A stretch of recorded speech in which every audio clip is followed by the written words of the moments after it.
Hello, welcome to Family Movie Night, where we'll be talking about what we watch for Family Movie Night. My name is Mike, and today we are talking about Alexander and the Terrible, Horrible, No Good, Very Bad Day, not to be confused with the road trip that we already talked about, or I already talked about. This movie is from 2014.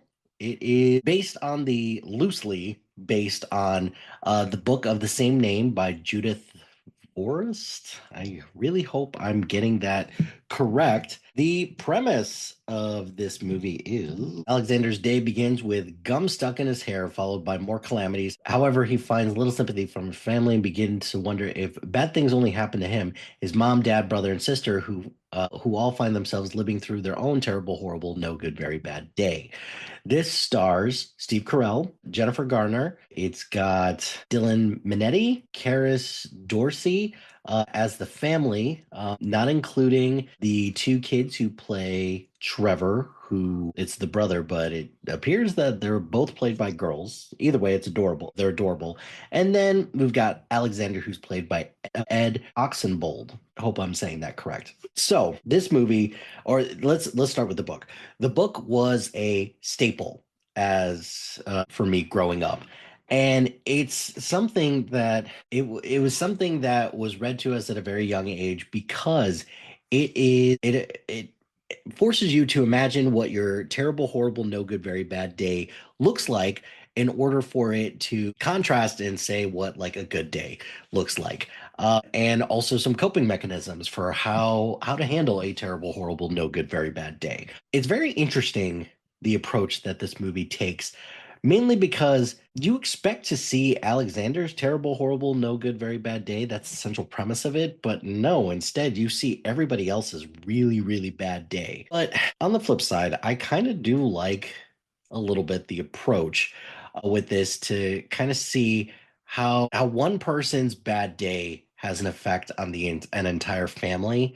So I do give it credit for that. I think some people have a worse day than others. Like, with all due respect to Emily, her getting sick and then her messing up her Peter Pan lines does not even compare to Anthony's, where he messes up his car, he gets suspended, and he gets his relationship all ruined. So I think everybody's definition of a terrible, horrible, no good, very bad day is very different. I think both parents do have a very tough day, even though Steve Carell feels like he's taking on the brunt of this because he's, by all accounts, a stay-at-home dad. So he has to deal with a lot of this stuff.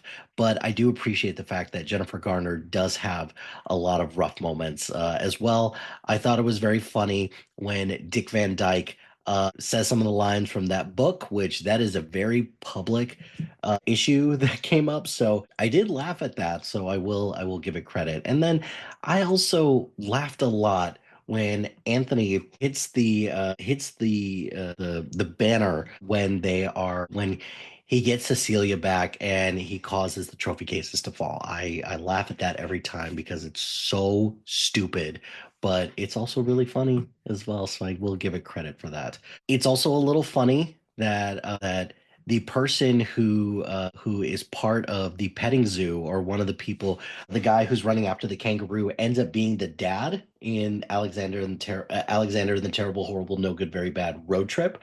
So I thought that was a nice touch there. The Thunder from Down Under sequence, where Steve Carell does not understand that he got strippers there, was funny, and a very awkward conversation that we had with our kids, but it's still funny nonetheless. Overall, this movie has a lot of heart to it. I buy the family dynamic. You see that a lot, particularly with Cecilia, who thinks that Anthony is adopted, and she doesn't understand the how close knit this group of or this family is. So I did appreciate that. I thought Donald Glover was hilarious in this, and Steve Carell just owns this part. He does so well as the dad. He's just going through all of this rough stuff with Trevor. I love the part where he puts on the pirate blouse. I think that's hilarious. He goes to a job interview with that. Overall, I enjoy this. I recognize that This is a very loose adaptation, and it's not very good at the end of the day, but that doesn't change the fact that I had a good enough time with it. I enjoyed it enough to where we watched it multiple times, and it continues to hold up. It continues to be funny, and I can't believe this got a sequel, but yet here we are. So that's going to do it for this episode of Family Movie Night. Be sure to like, rate, and subscribe to anything and everything SPDM Crew wherever you get your podcast. Join us on social media on Facebook, Instagram, X, Threads, YouTube, LinkedIn, and Blue Sky at SPDM Crew. Check out our website at spdmcrew.com. Follow us on Letterboxd at T2452 and follow our list labeled Family Movie Night. Shout out to iFlyer Creative Studios for making our awesome logo. Greatly appreciate their support. And if you have any marketing or brand standard needs, contact them at highflyercreative.com. Check out the other shows on our network. We've got a lot of great content ranging from movies to physical media to interview shows to TV, music, sports, trivia, Tolkien, comics. I think I got everyone. We just launched our 21st show on the networks. I'm very proud of that. So good stuff. Appreciate everyone's hard work on that. And finally, if you've got a podcast idea or you're interested in being part of the SPDM crew as a guest or collaborating, email us at gmail.com. Until next time, happy watching, friends.